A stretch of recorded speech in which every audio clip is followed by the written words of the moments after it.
Buenas noches amigos, buenas noches queridos radioescuchas de Rompe el Muro, el programa educativo de Radio Voz Andina Internacional. Como cada jueves conversamos sobre temas cruciales, temas importantes de la educación. En esta noche un tema que no perderá actualidad nunca, que es la educación técnica y tecnológica. La educación técnica ha jugado un rol muy importante en el desarrollo de las sociedades. Los colegios técnicos han formado mano de obra de alta cualificación y las politécnicas han dado continuidad a aquello. Varios momentos se han dado en el desarrollo de esta modalidad que han significado declives y también saltos cualitativos. El desarrollo tecnológico, por su parte, se ha acelerado sobremanera, sobre todo en estas últimas décadas, y ha incidido en la educación a tal modo que puede hablarse también de una educación tecnológica. Esta noche conversaremos sobre la situación de la educación técnica y tecnológica y cómo ésta se desarrolla en nuestro país. Dialogamos sobre esto con la doctora Ana Changuín, especialista en este tema. ¿Quién es Ana Changuín? Nuestra invitada es abogada, es presidenta de la Fundación Intelecta, es consultora, ha sido embajadora de sello Sofía, fue secretaria de Educación Superior y viceministra de Gobierno, es a la vez gestora de proyectos, docente universitaria y host del programa radial de análisis político Tostando Granizo. Un gusto tenerte con nosotros, Ana, bienvenida, buenas noches. Alexis, buenas noches. Para mí es un gusto estar acá, no solamente en la Universidad Andina, sino en Radio Voz Andina. Me siento como en casa y nada, muy contenta de poder hoy compartir algunas ideas sobre uno de mis temas, yo creo que es uno de mis temas favoritos, la educación técnica y tecnológica para el país y para el mundo. Gracias. Comenzamos entonces con este diálogo. Una pregunta quizás de inicio básica, conceptual. ¿Qué relaciones hay entre educación, técnica y tecnología? Los dos últimos no son lo mismo, queridos radioescuchas, y Ana nos lo contará. Sí, esto es algo muy preciso, Alexis, y me gusta que empecemos por ahí. Tanto la educación como la técnica y la tecnología son dimensiones que se entrelazan y que tienen puntos de convergencia importantísimos. Primero, si hablamos de educación técnica y tecnológica, estamos hablando del desarrollo del saber, pero del saber hacer.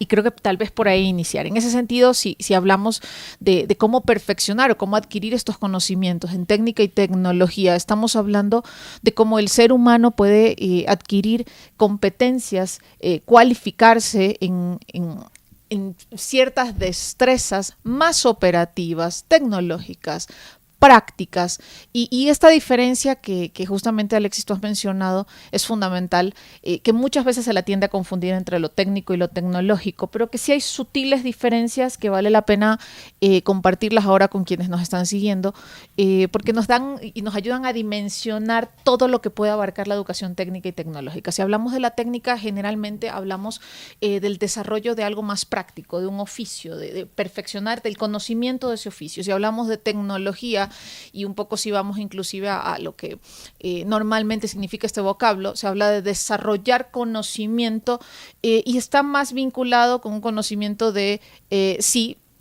tecnologías, o sea, de innovación, de informática, de procesos, de generar conocimiento sobre cómo hacer algo. Sin embargo, el día de hoy tengo que decir también que se suele hablar y se suele confundir los dos términos. No creo que esté equivocado cuando estamos hablando de aprender o de oficios que nos permitan llevar a la práctica el conocimiento.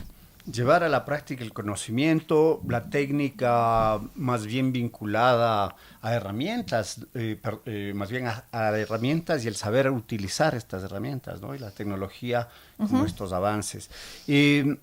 Y ahora... Y hoy en el formato ecuatoriano, nada más te completo ahí, Alexis, si me permites, en el formato ecuatoriano, la educación técnica y tecnológica, y cuando hablamos de los técnicos y de los tecnológicos, estamos hablando de carreras fabulosas que van desde gastronomía, carreras cortas que van desde gastronomía hasta mantenimiento de equipos médicos, o estamos hablando de auxiliares de enfermería, por ejemplo, o estamos hablando de mantenimiento de sistemas de frío, si estamos hablando del contexto de la costa, o de sistemas de riego, si estamos hablando inclusive de entornos rurales. Se trata de carreras focalizadas, concretas, muchas de ellas manuales, pero no necesariamente van solo lo manual, porque también hay carreras hay carreras tecnológicas que están orientadas inclusive para ser asistentes administrativos o asistentes de marketing o el poder desarrollar algunas actividades de manera complementaria que son una fuerza de trabajo imprescindible en cualquier formato, ¿no? Y partimos de los conceptos de educación, técnica, tecnología. Ahora, yendo un poco más allá, ¿cómo definirías educación técnica y cómo definirías educación tecnológica? Decías que hay sutiles diferencias, nos has dado algunos ejemplos, pero para nuestros radioescuchas tengan esta clarificación. Si hablamos de educación técnica, yo creo que deberíamos hacer referencia a ese desarrollo de capacidades más operativas, inclusive manuales, con el desarrollo de herramientas concretas, puntuales. ¿Y por qué digo concretas? Porque al ser carreras cortas se tiende a generar una especialidad en el manejo, en el mantenimiento, en el desarrollo de ciertas destrezas, de cierto oficio, de manera puntual y de manera pragmática. Si estamos hablando de carreras tecnológicas, estamos haciendo referencia primero a la generación de conocimiento, pero está altamente vinculada con procesos, innovación, creación de parámetros, creación inclusive de metodologías, del desarrollo y conocimiento en general. Cuando hablamos de un tecnológico nos referimos a carreras que tienen que ver, por ejemplo, con desarrollo de software, o estamos hablando de carreras que tienen que ver con asistentes en administración o personas que están o que adquieren una competencia fundamental en marketing. La variedad es amplia y también les he traído algunas cifras para compartirles del entorno actual en Ecuador. De este entorno, la diferencia que hay entre ellas quizás sería la una centrada en un trabajo más manual y la otra en la utilización de la tecnología para generar procesos más avanzados. Del conocimiento, no diría que una está sobre otra, Alexis. No diría que una está sobre otra, ni una tiene procesos más avanzados que otra. Yo diría que se las divide así en estos campos para un poco delimitar el paraguas o hacia dónde pueden avanzar las ramificaciones que se van generando en adelante. Una es más operativa, más oficios, más manuales, y la otra es más de desarrollar conocimiento en un ámbito específico. La utilización de tecnologías nuevas que se desarrollan cada vez más, ¿no? Por supuesto, y parte de eso, no solamente de las TICs, no solamente de las TICs, pero sí parte de eso. Por supuesto que estamos hablando, ahora hay tecnologías y hay carreras recientemente aprobadas, por ejemplo, en el desarrollo de procesos a través de la inteligencia artificial, son las más nuevas. Hay carreras ya en el país que están dando tecnológicos, institutos tecnológicos concretos y que se han focalizado en esto. Hay, por ejemplo, asistentes contables, es otra de las carreras tecnológicas que existen en la actualidad, asistentes en marketing, inclusive podemos encontrar carreras que están vinculadas con el desarrollo de programas específicos, inclusive para la educación. Y así creo que tenemos hoy un amplio abanico que va, inclusive son miles las carreras que hoy se puede seguir por parte de la educación técnica y tecnológica. Es un amplio abanico y a la vez tenemos aterrizan, digamos, en instituciones educativas, en escuelas. Hay un instituto técnico y hay institutos tecnológicos. Y hay ambos. Y uno que es instituto técnico y tecnológico. ¿Y qué diferencias habría entre un instituto técnico o un tecnológico? Las carreras que proveen. Las carreras. Las carreras que proveen. Vamos a encontrar, repito, las carreras que están orientadas a actividades manuales y a carreras a oficios y carreras más prácticas y carreras que están orientadas al desarrollo del conocimiento. Actualmente tenemos, y algunos datos del sistema tal vez para avanzar. Hay cerca de 200 instituciones de educación superior respecto a técnicos y tecnológicos en el país. Si hablamos, tal vez si me parece que te gusta la diferencia entre estos dos y tengo el dato. A nivel técnico superior, estamos hablando del 11.23%, me refiero a lo que tiene que ver con técnicos, y tecnológicos estamos hablando de un 88.7%. Hay muchos más tecnológicos que técnicos. Y eso se explica justamente porque los técnicos tienen un requerimiento adicional, que es el tener instalaciones con laboratorios, el tener incluso convenios con matrices o con industrias en las que se puedan realizar prácticas, por lo que requiere un poco más de planificación logística y de convenios concretos. Se habla de Estos datos en realidad son cerrados al 2022 y se tienden a cerrar. Lamentablemente no tenemos un dato que esté actualizado a la fecha de hoy porque se tienden a cerrar en año caído. Pero se habla de que hay casi 150.000 estudiantes a nivel nacional que estudian en técnicos y tecnológicos, que estudian carreras cortas, matrículas vigentes, Alexis, así que es un número muy interesante. Cerca de 2.300 carreras vigentes que están aprobadas igual por las instancias correspondientes, por el Consejo de Educación Superior, participación de hombres y de mujeres. Si hablamos de los técnicos y tecnológicos, no lo tengo desagregado por cada uno en técnicos y tecnológicos, pero a nivel de educación técnica podemos hablar de que existe un poco más de hombres en números cerrados y comparándolo a 129.000 que era el número del 2022, hay 65.250 hombres en la matrícula y 63.840 mujeres en la matrícula con datos del 2022. Y justamente, Ana, nos dabas algunos datos importantes de matriculación, de porcentajes de diferenciaciones entre lo técnico y lo tecnológico. Sin embargo, de lo que recuerdo yo, los colegios técnicos eran una carrera corta que ayudaba a muchas familias populares, ¿no? Terminabas tu colegio, hacías la especialización y un hogar era ayudado por este hijo. Uh-huh. Sin embargo, esto tuvo un declive durante el periodo del correísmo, ¿verdad?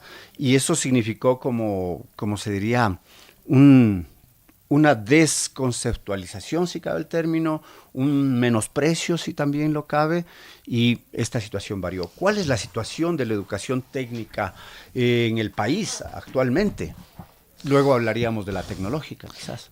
Alexis, esto es fundamental porque finalmente el tener, yo hablaría más bien de un debilitamiento de la opción de generar carreras y competencias orientadas a lo técnico y tecnológico en el país. Efectivamente, los bachilleratos técnicos, el tener y salir con destrezas, por ejemplo, en secretariado, en contabilidad, inclusive en marketing. Colegio Central Técnico. Y competencias, por ejemplo, en soldadura, en mantenimiento de sistemas de frío, en carpintería. Era una fortaleza y era una opción más para las personas inclusive que no podían o que no deseaban, porque también es una decisión la educación superior, Alexis. Quiero terminar rápido y trabajar. Simplemente claro. Yo ya quiero dedicarme a trabajar, no quiero ir a la universidad, así de claro, y quiero dedicarme a hacer esto, quiero ponerme en mi taller, o quiero generar este negocio, quiero generar este emprendimiento, pero sí, hay un debilitamiento. No tengo cifras actuales de cuál es la situación del bachillerato técnico y tecnológico en el país, pero varias de las promesas que hemos escuchado en los últimos años están orientadas precisamente a inyectar capital, inyectar recursos para que esto prospere. ¿A qué me refiero con recursos? Hace un rato lo dije y cuando hablamos de educación técnica y también tecnológica, estamos hablando de laboratorios, estamos hablando de talleres, estamos hablando de convenios, inclusive entre los colegios que tengan precisamente este perfil con empresas, con industrias, con fábricas para que los alumnos puedan realizar prácticas, y esto se debilitó, esto no se ha ido desarrollando, y si hablamos inclusive de esa famosa brecha o de la necesidad de avanzar hacia el acceso universal inclusive de la educación superior, uno de los grandes puntales, adicional a generar más cupos, es precisamente fortalecer estas otras opciones de vida. Cuando digo opciones me refiero a que las personas tengan esa capacidad de elegir y de optar cuál puede ser un camino para construir su proyecto de vida, no necesariamente desde la universidad. El que lo quiera hacer desde la universidad me encanta, es fabuloso. El que lo quiera hacer desde un instituto técnico y tecnológico con una carrera corta que también es de tercer nivel según la ley ecuatoriana, fabuloso. Y el que lo quiera hacer también a través de competencias que ha adquirido en un bachillerato también debería ser una opción de vida. Uh-huh. Hay otro dato importante que tal vez deberíamos mencionar aquí, y es que la situación en Ecuador a veces tendemos a pensar, y yo creo que eso nos pasa en todos los ámbitos, que realmente lo que sucede aquí en Ecuador no sucede en ninguna parte del mundo, que finalmente los problemas que tenemos aquí son completamente diferentes. No, la situación de la educación acá, de la educación superior, muy parecida a lo que ocurre en el mundo, en el resto de países. Y si nosotros vemos países también que podemos nosotros conversar, tanto en América Latina como en Europa, tal vez en España, que podría ser uno de los casos en los cuales nosotros nos podemos asemejar más. También han tenido que atravesar este desafío del acceso a las universidades, también han tenido que atravesar el desafío de fortalecer la educación técnica y tecnológica, no porque a la gente se le ocurre o no porque es una idea ni siquiera novedosa, no, Alexis, es porque el sistema productivo, el futuro de los trabajos requiere competencias rápidas, puntuales, eficaces, concretas, sobre ciertos saberes que no necesariamente implican la necesidad de terminar o seguir una carrera universitaria completa. Esto ya se ha dicho, por ejemplo, en informes como el del World Economic Forum, que se llama The Future of Jobs. Hay un informe para el año 2025 que es interesantísimo y que les sugiero que lo descarguen. Hay una versión amplísima y también hay un resumen ejecutivo bastante manejable que va dando, inclusive por países, lamentablemente no está Ecuador, pero sí está Colombia, está Brasil, está Argentina, está México, de los que recuerdo en este momento, cercanos a nuestra realidad. Chile me parece que también está. Y por supuesto a nivel global están un sinnúmero de opciones. Este de aquí es un informe que está patrocinado por grandes corporaciones en el mundo, Alexis, y que invierten en que se genere conocimiento sobre hacia dónde va caminando la empleabilidad. ¿Y por qué hablo de esto? Porque la empleabilidad necesariamente va a requerir mano de obra y cualificaciones específicas para sus industrias, para sus plantas de trabajadores.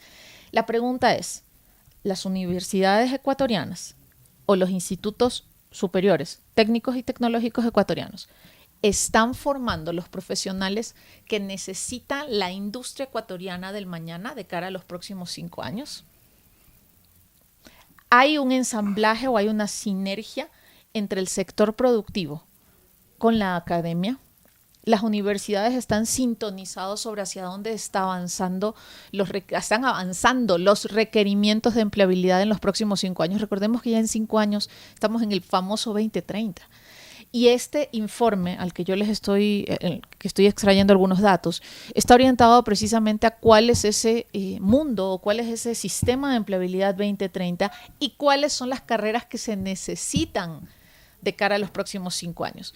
De eso ya hay información mucho más puntual y valiosa para otros países. Lamentablemente no hay en Ecuador. Si te metes en el sistema, por ejemplo, de Australia, hay una herramienta fabulosa que te va diciendo con barras y pasteles qué carrera, por ejemplo, tiene más empleabilidad.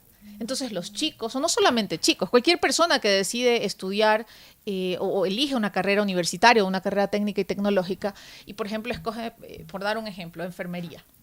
Saben que hay un déficit de auxiliares de enfermería y un déficit de enfermeros, qué sé yo, en un 32%. Así que ellos van a estar empleados, ni siquiera tienen que haber terminado la carrera y ya van a estar empleados. Saben que hay un déficit, por ejemplo, de trabajadores sociales en el mundo. Saben que hay un déficit, por supuesto, ¿no? Es obvio, ¿no? Las carreras de tecnología tienen un déficit en todo el mundo, un déficit de profesionales hoy del un 22% al menos en desarrolladores de software, en mantenimiento de infraestructura tecnológica, también es otra de las carreras. El sector de logística también tiene grandes oportunidades y precisamente los técnicos y tecnológicos tienen formación para logística. Logística no solamente para el tratamiento de paquetes, por ejemplo, o delivery, sino logística también para llegar de forma masiva con productos y nutrir las bodegas de una empresa. Así que este informe, y por eso lo sugiero con tanta vehemencia, da pistas importantísimas de hacia dónde está avanzando el mundo, de cuáles son las carreras, inclusive Alexis, porque hoy vemos a los chicos, y ahí sí me refiero a los más jóvenes, que tienen ese espíritu más nómada, ¿no? Que tienen ese espíritu que los convoca inclusive a movilizarse, a explorar el mundo, ¿no? No quieren el estar día de en mañana. el mismo empleo, no. Quieren aplicar por internet, estar un tiempo en un empleo, en otro tiempo en otro. ¿Y cómo puedes hacer eso, Alexis? Precisamente con capacitación en las carreras que te permitan ingresar o que te permita ser competitivo o atractivo para otras realidades. Me gustaría a mí migrar hacia, y esto no es que es una sugerencia de migrar, simplemente estoy describiendo un escenario en que si tu plan es migrar, pues bueno, de pronto te interesaría ver informes o reportes en donde te digan cuáles son las carreras más atractivas para migrar. Pero del otro lado, mi querida Ana, tenemos, si es que veo opciones para migrar, quiere decir que aquí no tengo opciones para trabajar. Y la situación del empleo en Ecuador es alarmante, ¿no? Tomando en cuenta datos en que dicen que si trabajas 1 hora ya estás empleado. Tenemos aún así un 5.2% del total desempleo en el Ecuador. Me parece que está así, la tasa cerca del 4% de desempleo, que es gravísima. Bueno, con esos datos peor. Y si vamos a los jóvenes, que vamos a los jóvenes de cerca del 9% pero entonces, de desempleo. No creo que no solo es las respuestas que dé la universidad hacia el mercado de trabajo, si es que la universidad forma, o la universidad o los tecnológicos forman, y no hay un mercado de trabajo, no hay una dinamización de las empresas, no hay salarios competitivos, no se dan procesos que consideren precisamente la tecnología como un mecanismo para generar valor agregado, sino al contrario, gano mi valor agregado como empresa pagando salarios mínimos a los profesionales. Entonces esas son otras dinámicas. Y en ese sentido, podríamos decir, como para cerrar lo de educación tecnológica, podríamos decir también que la pandemia cayó y cogió a todo el sistema educativo y productivo del país en crisis. No hubo capacitación en plataformas a nivel educativo, no habían docentes capacitados, no había, y a nivel igualmente de las empresas y el sector empleador cayó. ¿Qué ocurre? Los datos que tú decías son importantes. 78 millones de nuevos empleos se van a crear, decía ese reporte, pero se van a eliminar 170 millones de antiguos empleos. Pero daba un saldo positivo, ¿no? Generaba un saldo positivo entre la eliminación de empleos y la creación de nuevos. Y las brechas en Australia, siempre tenemos, por ejemplo, Australia, UK, tenemos Canadá, necesidad de profesionales, enfermeras, docentes, profesores. Docentes universitarios, docentes universitarios en el UK. Lecturers. Varios amigos míos se han ido ya al UK a trabajar en el sector educación, precisamente. Pero eso no ocurre en realidades, como que hay una gran brecha norte-sur, ¿no? Entonces, ¿qué podríamos hacer dentro de este entorno con los problemas que atraviesa educación, empleo, tecnología y técnica? A ver, tal vez aquí y creo que has descrito muy bien la problemática, inclusive global, Alexis. Yo diría que tal vez ahí dar la respuesta en dos dimensiones. En la dimensión personal, y que yo siempre sugiero esto a quienes están justamente buscando construir su proyecto de vida a través de la decisión de estudiar una carrera en la educación superior. Siempre les digo que intenten vincular y generar una sinergia entre lo que es la vocación, pero también la empleabilidad. Tal vez esto puede ser un poco a veces duro, ¿no?, de asimilar, ¿no? Pero mi vocación es esta, mi sueño siempre ha sido estudiar esto, yo desde niño quería hacer esto, mi papá ha sido esto. Sí, yo creo que es necesario vincular eso que te apasiona, eso que te gusta, la vocación, pero también es necesario vincularla con información, con una decisión responsable.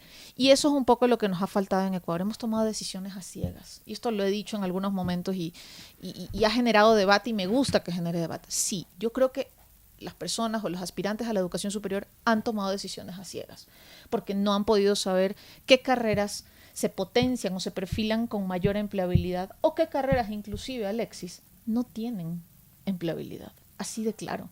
¿Dónde hay inclusive una sobrepoblación de ciertos profesionales, o en qué áreas? Y en cuáles hay déficit, en cuáles hay un nicho importante en el cual te puedes desarrollar. Si escoges una carrera con baja empleabilidad, puedes hacerlo, pero es una decisión informada. Tal vez pensar en un plan B, tal vez decir, bueno, quiero hacer esto porque esta es mi pasión y realmente me veo haciendo esto, pero como sé que hay poca empleabilidad o sé que puedo ganar poco, sí, así de claro y así de frío, sé que puedo ganar, pues voy a seguir un plan B y también voy a estudiar esto, o también me voy a preparar en esto, o tal vez voy a tener un emprendimiento que me permita mantener mi pasión. decisiones informadas, no a ciegas. Y ahí hay algunos eslabones, y a eso iba en la otra dimensión, hay algunos eslabones que deberían irse articulando, ¿no? Esto lo digo en la esfera personal, en esa decisión tan profunda y sensible que toman los chicos cuando van a escoger, cuando terminan el bachillerato y se convierte en una decisión de familia, ¿no? Todos opinamos y la mamá opina y el hermano mayor y el papá y la abuelita y el tío y traen al compadre que es profesional exitoso en tal área para que aconseje al aspirante de educación superior porque es una preocupación. Yo creo que el Estado nos debe información de empleabilidad, nos debe información de las sinergias que se están realizando entre la academia y el sector productivo, nos debe una política pública real para combinar y establecer cuáles son las carreras que se necesitan para construir ese Ecuador que queremos. ¿Somos un Ecuador primario? Pues bueno, de producción primaria, pues bueno, vamos a fortalecerla. ¿Qué carreras se necesitan para apuntalar esa producción primaria que tenemos? Me invento, somos un país totalmente petrolero. Bueno, ¿cuáles son esas carreras? Mantenimientos de equipos, ¿cuáles son esas carreras técnicas, tecnológicas que se necesitan para ese sector? En efecto, lo que tú manifiestas es correcto y es lo que estaba pensando, es ese rol del Estado que no genera esta información. Tenemos un instituto de estadística y censos que no funciona, no solo en este ramo, en ninguno o en casi ninguno de los ramos particulares tenemos información. Nosotros somos académicos e investigadores y necesitamos datos sobre, qué sé yo, datos sobre etnicidad, sobre interculturalidad, sobre política pública, y no lo hay. Lo que tú anotas es muy importante. Yo creo que hay algunos esfuerzos que sí debemos resaltar. Las universidades privadas y los institutos privados invierten recursos en eso. Hacen análisis de mercado, pagan encuestas, generan estudios profundos, responsables para saber hacia dónde va el crecimiento o qué carrera puede tener mayor penetración o mayor matrícula. Así de claro. Las universidades públicas, de su parte, y los institutos públicos, en el país hay 55 institutos públicos,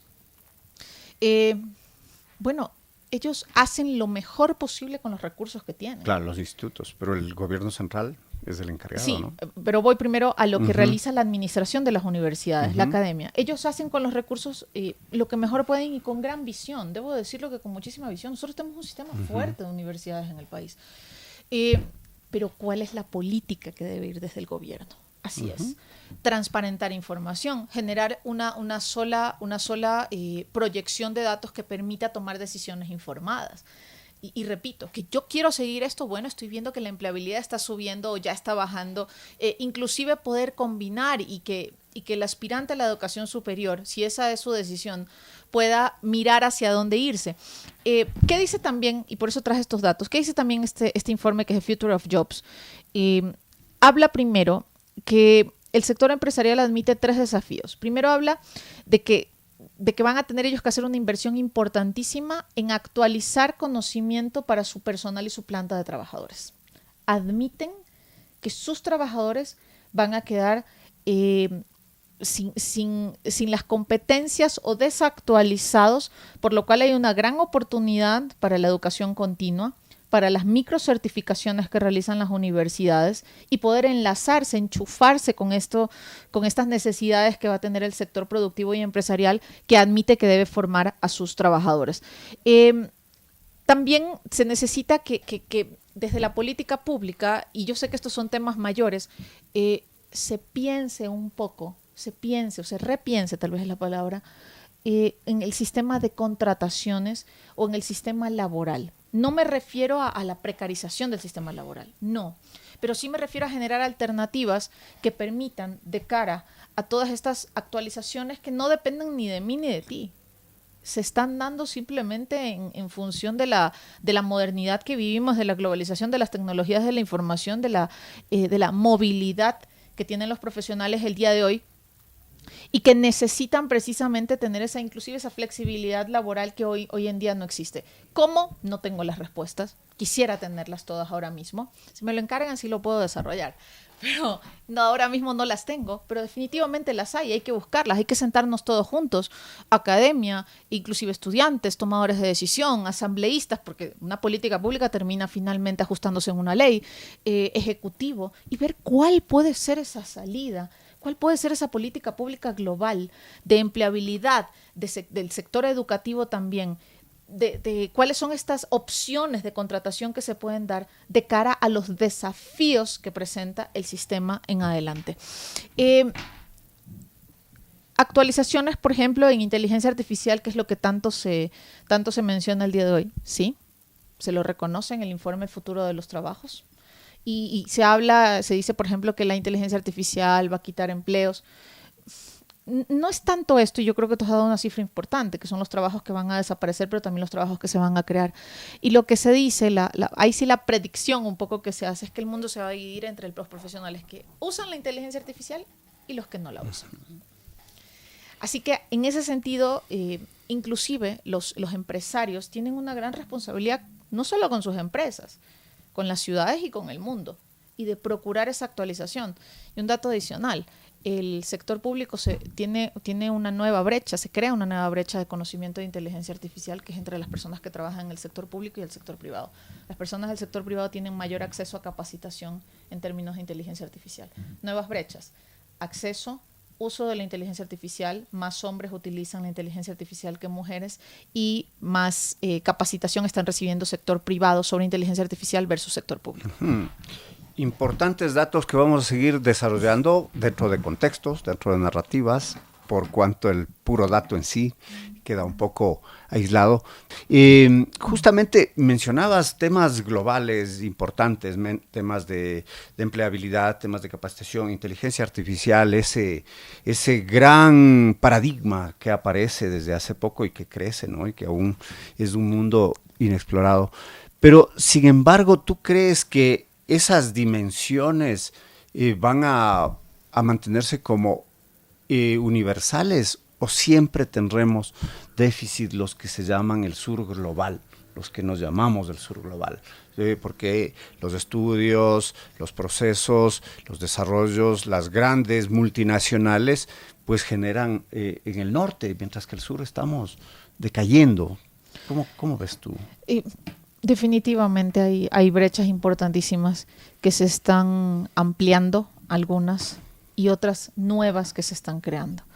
A ver, la inteligencia artificial no es tan nueva como pensamos. La inteligencia artificial, que es esta tecnología capaz de crear conocimiento a través de robots, de máquinas, y de procesar grandes cantidades, masivas cantidades de conocimiento, ya se lo hace desde hace mucho, ¿no? Y por ejemplo, lo vemos cuando desde hace muchísimo tiempo utilizábamos Facebook o utilizábamos el mismo Instagram. Me acuerdo que siempre con mi esposo le decía, pero ¿por qué? ¿Por qué si yo te dije que quiero arreglar las cortinas, por qué enseguida me aparece en el celular, quieres cambiar tus cortinas, y de repente me empieza a salir? Eso es inteligencia artificial.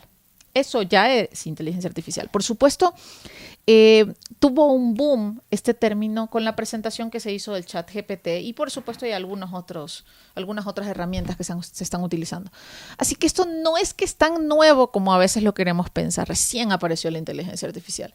Ya este uso, esta predictibilidad, inclusive a través de herramientas, se lo ha realizado inclusive por las universidades, por los sectores para el procesamiento de datos de alumnos. Sistemas como el Python también se están utilizando desde hace ya bastante rato. La medición de sentimientos de estudiantes a través de las interacciones en las plataformas. Esto ya se ha estado haciendo desde hace muchísimo, y aquí solamente estoy dando algunos ejemplos. Pero sí va a ser necesario que se capacite y se generen mayores competencias el día de hoy a los ciudadanos para que puedan insertarse y navegar, ahí sí, con mayor destreza en este nuevo ámbito que hace un momento tú lo decías, es inexplorado, pero que debemos nosotros ir y avanzar hacia allá.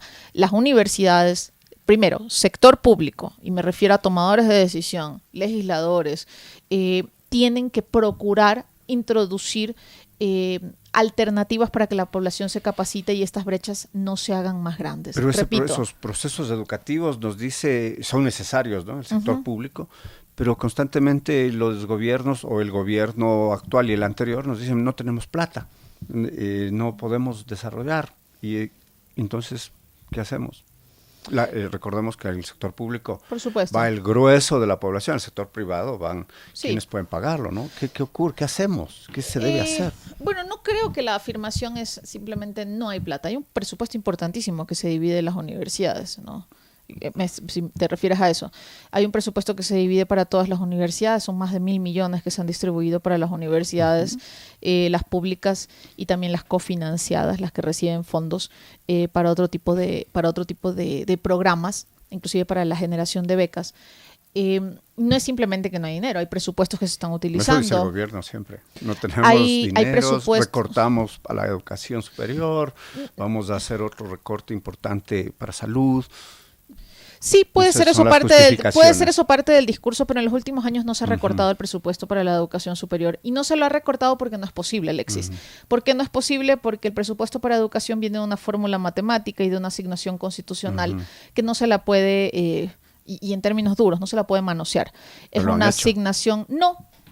En realidad Lazo viene de una hizo fórmula. Un recorte importante en la No, educación en superior. realidad más allá de afectos y desafectos por cualquier corriente, hay que decir que en el gobierno del presidente Lazo fue el momento en el que la mayor asignación presupuestaria ha sido a las universidades. Y esto se da, como te digo, no es un criterio, no es discrecional, sino que esto responde a una fórmula matemática. Y responde también a un porcentaje de los impuestos que está determinado en la ley. Entonces no es que se lo puede, darle solamente un tercio del porcentaje, no. Está establecido en la Constitución, en la ley, y se hacen asignaciones a las universidades para que ellos puedan administrar el presupuesto. Segundo, hay fórmulas matemáticas y hay un método, una metodología en la cual se distribuye que impiden que ese presupuesto se baje. ¿Por qué? Porque hay rubros como la cantidad de profesores que tienen, los sueldos que reciben los profesores, la matrícula, la infraestructura. Porque no hay circulante. Las entregas son en bonos a universidades, las entregas son en bonos a las municipalidades. Bueno, municipalidades es otro tema, pero la verdad es que ese no tengo información, pero a las universidades no. Con desafectos que dices también, el mismo Correa a esta universidad le quitó cerca de 16 millones. Sí, la verdad pasándose es que es por la Constitución en esa época. Pero puedo decir que en los últimos años las asignaciones han sido completamente respetuosas a lo que consta en la Constitución y la ley, y difícilmente pueden ser discrecionales porque están previstas en disposiciones constitucionales y legales. Y tú mencionaste dos temas importantes. Uno, ese diálogo y ese consenso entre sociedad civil, Estado y autoridades para generar políticas públicas efectivas. Eso no ha ocurrido. Escasamente ocurre al nivel de la política pública, de la teoría de la política pública y la política educativa en particular. Eso es importante, pero ¿qué más se requiere para que la educación técnica y tecnológica, con la importancia que hemos anotado, yo estoy de acuerdo en que eso dinamiza procesos del país, dinamiza capacidades tempranas? ¿Qué otros procesos son necesarios para que esto funcione? Porque es pertinente, ¿no? Lo que tú decías. Los ríos, la provincia de Los Ríos es agropecuaria y sin embargo no hay la suficiente capacidad para aprovechar el recurso humano dirigido a la producción y la producción a su vez para que se dinamice. Quizás, ¿qué cosas habrían que hacer? Bueno, yo creo que ahí hay estrategias que no necesariamente tienen que ser invenciones ecuatorianas. Hay algunas agendas importantes que se han dado en el mundo para poder potenciar, y tú, Alexis, mencionabas algunas: Australia, UK, Canadá, inclusive Estados Unidos, que tiene los college. En España, por ejemplo, tienen el FP, que es formación profesional. Y en Australia me parece que se llama Vocational Programs, me parece que se llama. Y lo que encontramos ahí es una estrategia y una política pública bastante completa, articulada, que va desde recabar información, generar sinergias con el sector productivo, sincerar cifras a través de las universidades, que son algunos de los datos más cuidados por las universidades, ¿no? Las ocupaciones de los alumnos. Es uno de los datos más celosamente guardados porque finalmente te expone qué están haciendo tus graduados allá afuera en el mercado laboral. Y yo diría que pueden haber algunas estrategias. Primero, para fortalecer la educación técnica y tecnológica a nivel mundial se han dado importantísimas campañas para revalorizar y quitar este estigma de la educación técnica y tecnológica, porque se tiende a pensar que es una educación de segunda. o que es una educación de paso para quienes no pudieron entrar a la universidad, vayan a estudiar un técnico. No, señor. La educación técnica y tecnológica tiene opciones fabulosas, modernas, focalizadas, inclusive con mayor competitividad en algunas carreras que las propias carreras tradicionales y largas. Que vaya que en muchísimas ocurre eso. Yo creería que lo primero es revalorizarlo a nivel social, ¿no? Tanto las familias pueden tener este estigma, ay no, va a ir a un técnico. No, señor, va a ir a un técnico, va a estudiar algo moderno, va a estudiar esto hoy y tal vez en 2 años pues estudie otra cosa y lo complemente, o si mañana no quiere seguir eso, pues estudie otra cosa o se meta a hacer otra carrera técnica y vaya y se prepare y pueda ejercer. Segundo, yo creo que es necesario articular y terminar con ese divorcio entre la productividad y la academia, y que juntos se sienten a planificar cuáles son esas carreras que se necesitan para atender sus necesidades. ¿Cuál es el problema? Que la aprobación de una carrera, y en eso tal vez usted, Alexis, sabe más, con más conocimiento en la práctica, ¿no? La aprobación de una carrera puede demorar, ¿no? Entonces, mientras se está preparando el programa, se presentan los documentos, pues me desfaso del sector productivo y eso ya lo necesitaban para ayer. No necesariamente. Pero un poco el entorno es, tuvimos ya con la reforma, la LOES del año 2010, se generó un proceso que ha sido catalogado como de segregación desde la meritocracia, ¿no? La entrada a las universidades públicas, se quitó el libre ingreso e importantes segmentos han crecido de los ninis.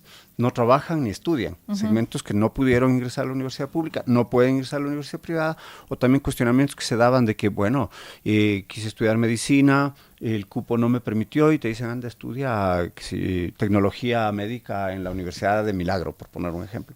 Entonces, esos son también procesos que, como que, podría decir, ¿qué hacemos? Si decimos que libre ingreso no, pero también estos procesos son hasta elitistas, ¿no? No es lo mismo alguien que quiera entrar a un examen de ingreso de nuestra querida provincia de Manabí, del recinto Punta Aguja, que es cerca de Junín, que alguien que estudia aquí al frente, nada más, en Quito, en un colegio particular, ¿no? Entonces, ¿cómo van estos temas a realizarse? ¿Qué se debe hacer? Es una estrategia compleja, no imposible, pero que se debe iniciar. Y lo peor que podría pasar es que digamos, Alexis, no se puede hacer, no hay nada que hacer, así que nos vamos a quedar con los brazos caídos. Claro, el proceso de diálogo es voluntad política, ¿no? Por supuesto que voluntad no. Política. Yo diría que el primer ingrediente es ese, voluntad política, de reunir y de generar una sinergia entre todos estos actores. Quiénes son los que deben estar en una mesa de trabajo para proponer soluciones, pero ya pasar del pensamiento, de la planificación a la ejecución. El conectar la información en el sector productivo con el sector educativo, con la academia, yo creo que es prioritario. Y no se ha estado haciendo. Cuando hace algunos meses, y cuando estuve al frente de Cenecit, se dejó instalada una iniciativa denominada Clúster Académico Productivo, que precisamente genera un espacio de convergencia para poder vincular las necesidades del sector con la propuesta que está dando la academia. Los programas de las universidades. No sé si ha podido avanzar mucho esto, Ecuador es muy coyuntural, pero alguien se debe sentar a planificar.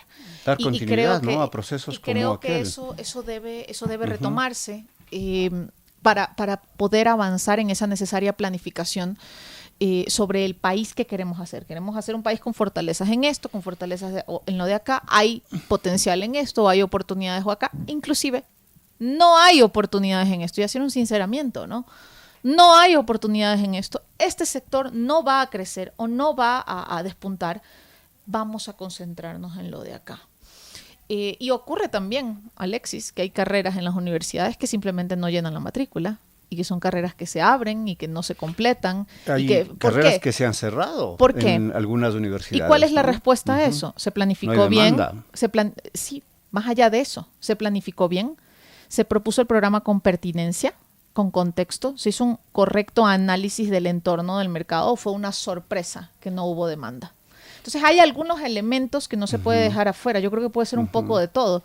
Pero hay algunos elementos que no se pueden dejar afuera y que son responsabilidad de todos los actores. Aquí yo jamás podría decir responsabilidad únicamente de un perfil, pero sí necesitamos la convergencia de mentes de varios puntos y desde varias perspectivas para poder construir esa política pública necesaria en educación.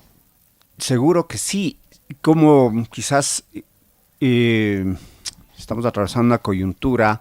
El domingo se eligió un nuevo presidente, un nuevo viejo presidente, para un término, es el presidente candidato que se reeligió.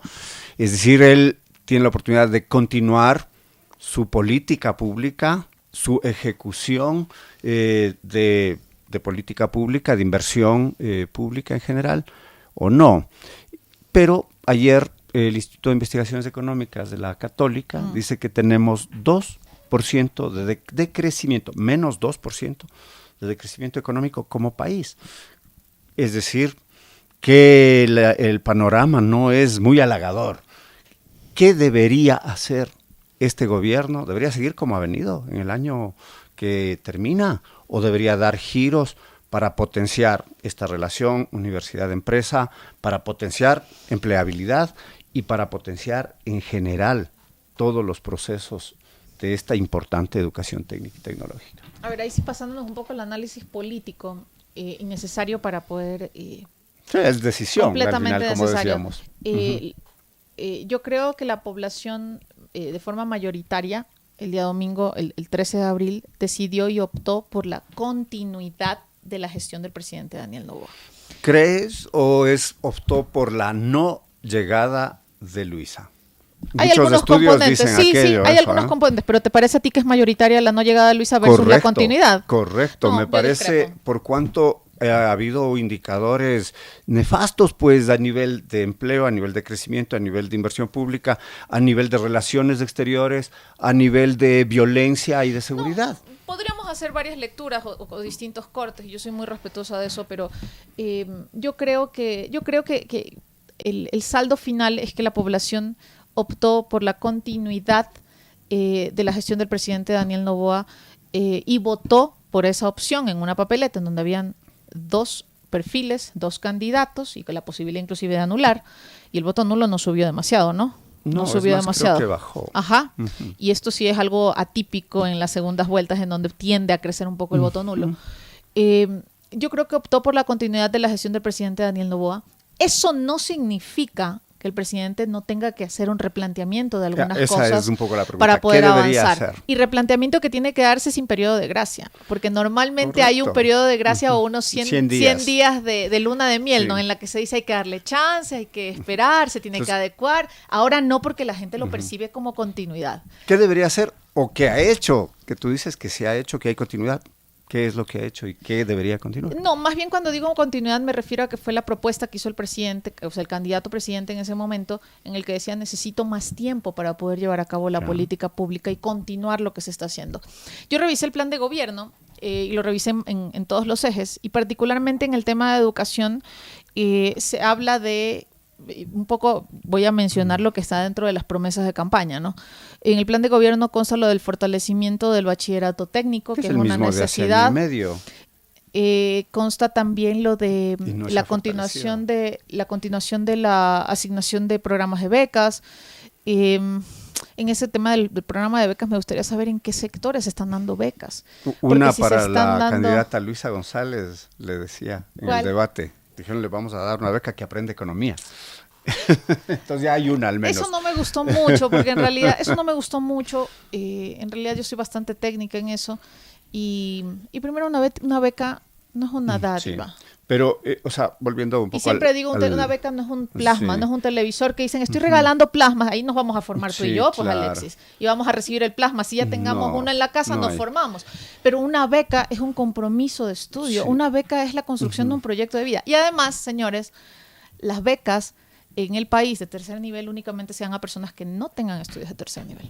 Sí, que no ocurrió incluso en el correísmo tampoco, ¿no? Que las becas se dieron a determinados sectores que podían pagarse y no a determinados sectores. Pero otros programas, supongo. Sí, pero en el tema es, ¿qué es la política que ha realizado y que debería continuar? Por ejemplo, hay un déficit de Sí, creo que 200,000 profesores primarios en el sector público. Y Novoa dijo que ha contratado, el presidente de la UNE le desmintió hace un rato diciéndole que ha contratado como que solo 5,000. No tengo mayor información de la contratación de los profesores. ¿Qué debemos hacer? Entonces, sí. Por último, si es que no ha hecho nada, ¿qué debería hacer? Sí, no tengo mayor información sobre la contratación de los profesores, pero si hay un déficit, por supuesto que lo obvio, lo natural es avanzar hacia la contratación. A saldar el déficit. Y a saldar ese déficit. No podría yo decir otra cosa o algo contrario a eso. Y fortalecer también las competencias de los docentes que tenemos hoy en día. Yo creo que es a la par. Sin duda. Fortalecer esas competencias de docentes que, como tú lo dijiste, Alexis, hace un momento, luego de la pandemia, se vieron obligados simplemente a sentarse atrás de una computadora sin tener las competencias necesarias, sin estar capacitados en ese necesario uso de la tecnología, metodologías, que es diferente. Una metodología de aprendizaje virtual no es lo mismo que una metodología en aula, física en aula. La utilización de plataformas, productos asincrónicos, que es una de las tendencias el día de hoy. Quiero decirles que no solamente las clases virtuales, sincrónicas, es decir, en vivo, sino que hoy en día la tendencia es que los productos sean asincrónicos, que las personas puedan tomar clases y puedan utilizar el recurso, el material en cualquier momento del tiempo disponible que tengan en sus jornadas.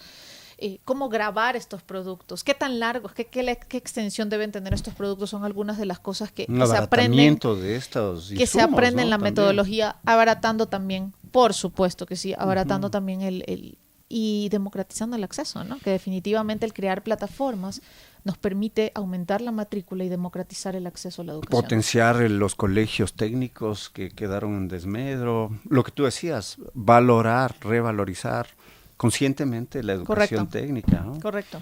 O sea, nuevos laboratorios, nuevos implementos. Por eso, hace un rato cuando hablábamos justamente de cuál podría ser esta agenda pública para potenciar la educación técnica y tecnológica en el país, creo que primero podría ser una campaña, ahí sí, agresiva, es la única vez que voy a utilizar esa palabra, una campaña agresiva para revalorizarla, para desmitificar algunos statements que están puestos sobre la educación técnica y tecnológica, como que es de segunda, como que no hay las suficientes carreras, como que no hay un jefe que sea técnico y tecnológico. Claro que los hay y el mundo está avanzando hacia allá. Esa articulación, terminar con ese divorcio del sector productivo con la academia, creo que también es importantísimo, y con este clúster, por ejemplo, que mencioné. Y tercero es demandar de la administración pública, del gobierno central en este caso, esa inversión prometida para, por ejemplo, recuperar los bachilleratos técnicos, recuperar también, por ejemplo, la capacitación que se hacía desde el CECAP, que también es importantísimo, era otro puntal. Si estamos hablando de distintas dimensiones, grados, ¿no? Estamos hablando de fortalecer el bachillerato, estamos hablando de generar mayores opciones concretas, focalizadas, pertinentes, en el sector de la educación técnica y tecnológica pública y privada. Y por otro lado, fortalecer también la generación o el perfeccionamiento o la adquisición de competencias por parte, por ejemplo, de órganos como el CECAP. Creo que recuperar esa instancia o esa institucionalidad es importantísimo para dar esas competencias a quienes están el día de hoy luchándola en un mercado que está muy complicado. Un mercado complicadísimo, sin duda. Muchas gracias, Ana, por este diálogo, muchas gracias por ello. Estamos llegando al final de este programa radial. Tus palabras finales, tu mensaje a la audiencia, son docentes, estudiantes, en general, colegas, amigos y amigas interesados en la educación. Bueno, gracias. Primero, gracias, Alexis, por esta invitación. Repito que me siento en casa, no solamente en esta cabina, en la universidad y comunicándome precisamente con ustedes que siguen esta señal de la voz andina. Decirles que soy una convencida de que la educación es ese dinamizador, es ese motor necesario para poder sacar adelante nuestro país, para poder resolver, alcanzar esos grandes objetivos que nos deben convocar a todos como ecuatorianos, indistintamente de las banderas políticas, indistintamente, inclusive hoy, luego de un proceso eleccionario, indistintamente si se votó o no se votó por el candidato que resultó electo.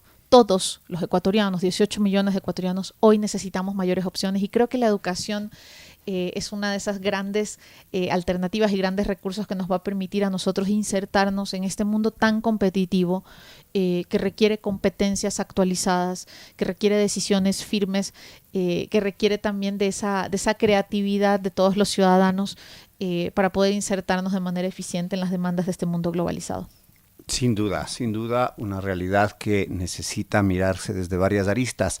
Muchas gracias, Ana, muchas gracias por estar con nosotros, por habernos acompañado en este diálogo interesantísimo de un tema primero actual, pero también en un contexto. Hemos ido un poco hacia la política, un poco hacia el análisis de la política pública de educación, que es como más específico. Lo disfruto, Alexis. Muchísimas gracias. Gracias a ti, gracias a ustedes, queridos amigos, queridas amigas, que cada jueves están acompañándonos, están quizás expectantes por un nuevo diálogo educativo. Siempre gracias a Tito Chela, que desde la cabina nos acompaña, nos ayuda en la producción de este programa.